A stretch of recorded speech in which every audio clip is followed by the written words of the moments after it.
अस्सलामुअलैकुम। Today is 31 जुलाई 2024। आज हम डॉन के जिस एडिटोरियल का एनालिसिस करेंगे उसका टाइटल है माउंटेन फीट्स। फीट बेसिकली कहते हैं किसी कारनामे को, कोई बहुत ही ख़ास चीज़ जहाँ पे होती है उसको फीट कहा जाता है। तो पाकिस्तान में ये माउंटेन्स के बारे में है। पाकिस्तान में जो माउंटेन्स हैं वो बेसिकली केटू कराक्रम रेंज का एक मशहूर माउंटेन है। यहाँ पे नांगा पर्वत है जो कि हिमालयाज़ का एक बड़ा मशहूर माउंटेन है, और इसी तरह यहाँ पे तिरचमीर और डिफरेंट रेंजेस जो सी हैं वो मौजूद हैं नॉर्थ में, और साउथ में भी कुछ रेंजेस हैं। तो पाकिस्तान में रिसेंटली जो कराक्रम और हिमालयाज़ हैं उसके अंदर टूरिज़म जो है वो काफ़ी इंक्रीज़ हो रहा है। तो ये जो एडिटोरियल है ये बेसिकली पाकिस्तान में टूरिज़म के रिवाइवल के बारे में है कि पाकिस्तान में वो कौन से कारनामे हैं जो कि पहाड़ों पे हो रहे हैं। तो देखते हैं कि ये जो गर्मियाँ आई हैं इसमें क्या क्या ख़ास चीज़ें हैं जो कि पहाड़ों में हुई हैं। सबसे पहले वो कहता है कि there is a flurry of activity and new record set on the summit of Savage Mountain in summer. Flurry कहते हैं स्विरल या विरल, मतलब यह कि हलचल।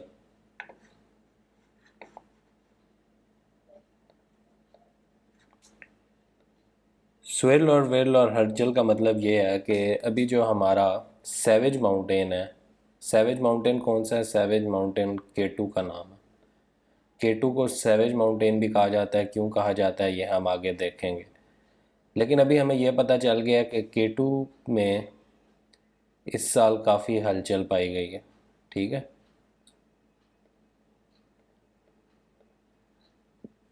केटू में बहुत से टूरिस्ट आए हैं और बहुत ज़्यादा रिकॉर्ड्स बने हैं इस साल। ठीक है, तो अब केटू को देखते हैं। केटू बेसिकली पाकिस्तान के नॉर्थ में जो कराकोरम रेंज है उसमें पाकिस्तान की नंबर 1 पीक है और दुनिया की नंबर 2 पीक है। दुनिया की नंबर 1 माउंट एवरेस्ट है। तो केटू को मुख्तलिफ नामों से पुकारा जाता है। एक इसको कहा जाता है गॉडविन आस्टिन। गॉडविन आस्टिन इसको क्यों कहा जाता है? क्योंकि 19th सेंचुरी में एक अंग्रेज़ सर्वेयर था जिसने सबसे पहली बार केटू का सर्वे किया था, तो उसके नाम पे इसे गॉडविन ऑस्टिन कहा जाता है। इसके अलावा इसे लोकल लैंग्वेज में चौगोरी भी कहा जाता है। चौगोरी बल्ती लैंग्वेज का एक वर्ड है जिसमें चोगो कहा जाता है कोई चीज़ जो बड़ी होती है, और री कहा जाता है माउंटेन को। तो चौगोरी बेसिकली एक बड़ा माउंटेन, एक बिग माउंटेन है, तो उसको बल्ती ज़बान में चोगो री कहा जाता है। थर्डली इसे सैवेज माउंटेन भी कहा जाता है। सैवेज कोई चीज़ होती है जो कि बड़ी डिफ़िकल्ट या जिसका पाथ बड़ा ही डिफ़िकल्ट होता है। तो इस माउंटेन के बारे में ये कहा जाता है कि इस पे ऊपर जाना बहुत ज़्यादा मुश्किल होता है, और सेकेंडली जो फर्टेलिटी रेट है, जो लोग मरते हैं वो भी इसमें बहुत ज़्यादा है।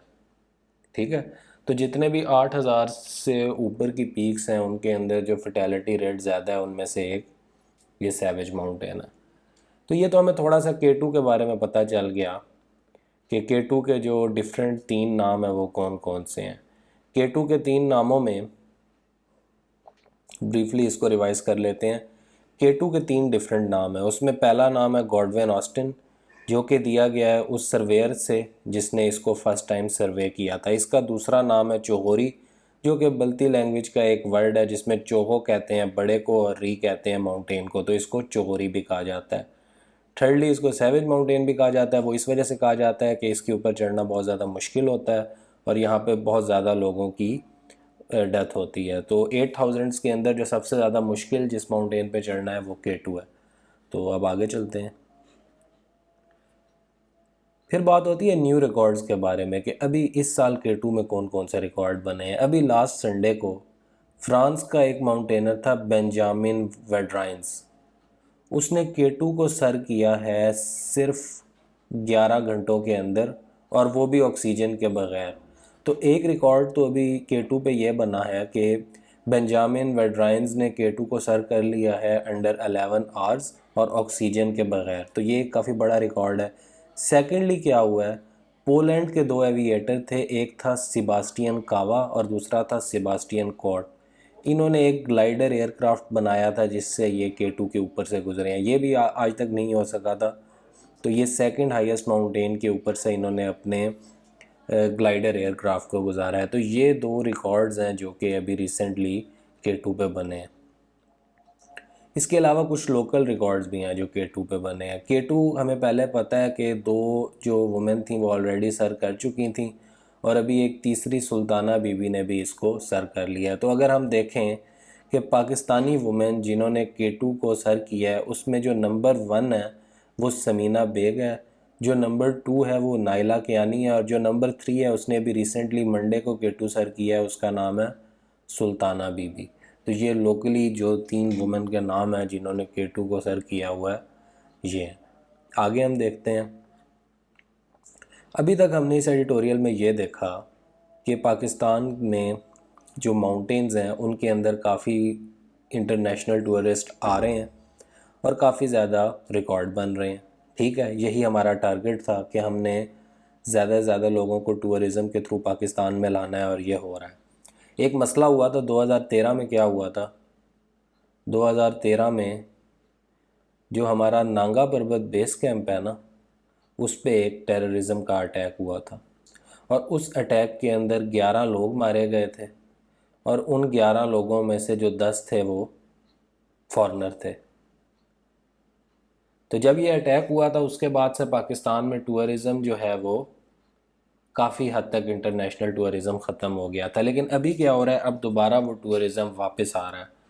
तो ये हमारा टारगेट भी था, ये अच्छी बात है, लेकिन इसके साथ कुछ चैलेंजेस हैं जिनका हमें सामना करना पड़ेगा। चैलेंजेस हमें हमेशा देखने पड़ते हैं कि किन चीज़ों का हमने ख्याल रखना है ताकि वो चीज़ हमारे लिए प्रोडक्टिव ही रहे।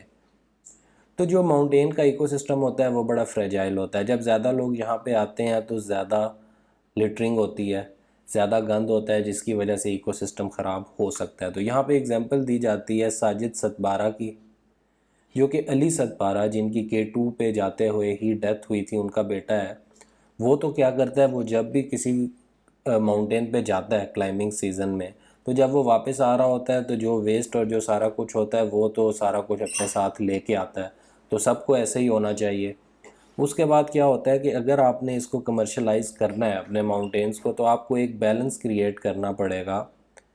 बैलेंस क्रिएट करना पड़ेगा नेचर में और लोगों में। बैलेंस किस तरह क्रिएट करना पड़ेगा कि आपको सफाई का ख्याल रखना पड़ेगा। तो ये वो चीज़ें हैं जिनका आपने ख्याल रखना है। एक तो सफाई का ख्याल रखना है, एक लोगों को फैसिलिटीज़ प्रोवाइड करनी है ताकि ओवरऑल जो हमारा टूरिज़म है वो प्रोडक्टिव रहे। ठीक है, तो ये आज का हमारा एडिटोरियल था। ये माउंटेन पे जो रिकॉर्ड्स, जो फीट्स बन रही हैं उसके बारे में था। इसने एक तो हमें यह बताया कि टूरिज़म पाकिस्तान में वापस आ रहा है। दूसरा, इसने हमें यह बताया कि K2 पे ये बताया कि K2 के 3 नाम हैं। K2 के 3 नाम हमको पता चल गए कौन कौन से हैं। K2 का जो पहला नाम है वो है गॉडविन ऑस्टिन। ठीक है, K2 का हमें दूसरा नाम भी पता चल गया। K2 का दूसरा नाम क्या है, वो है चोगोरी। और K2 का हमें तीसरा नाम भी पता चल गया, वो क्या है, वो है द सैवेज माउंटेन। ठीक है, एक ये चीज़ हमें पता चली इस एडिटोरियल में। उसके बाद हमें क्या पता चला, हमें यह पता चला कि अभी रिकॉर्ड्स बन रहे हैं K2 पे। क्या रिकॉर्ड्स बन रहे हैं? एक फ्रेंच माउंटेनर है, फ्रेंच माउंटेनर ने क्या किया है, 11 मिनट से कम में विदाउट ऑक्सीजन उसने K2 को सर कर लिया है। उसके बाद हमें यह पता चला कि पोलैंड के कुछ एविएटर थे 2, उन्होंने अपना एक जो सा एयरक्राफ्ट है वो K2 के ऊपर से उड़ा के दिखाया। तो इनका नाम मुश्किल है, वो हम दोबारा देख लेंगे कि इनके नाम क्या क्या हैं। पहला जो नाम हमें याद रखना है वो है बेंजामिन वेडराइंस, जिसने 11 घंटे से कम में K2 को सर किया विदाउट ऑक्सीजन। और 2 जो एविएटर हैं उनमें सेबास्टियन कावा है और सेबास्टियन कॉट है। बेंजामिन वेडराइंस और सेबास्टियन ब्रदर्स। ठीक है, तो ये हमें रिकॉर्ड्स पता चल गया। और उसके बाद हमें लोकल रिकॉर्ड भी पता चला कि पाकिस्तान में सबसे पहले जिस वुमेन ने K2 की पीक वो की थी वो थी समीना बेग, सेकंड थी नाइला कियानी, और अभी थर्ड सुल्ताना बीबी बन गई है। तो ये था हमारा आज का एडिटोरियल। इंशाल्लाह कल मिलेंगे किसी न्यू एडिटोरियल के साथ। अल्लाह हाफिज़।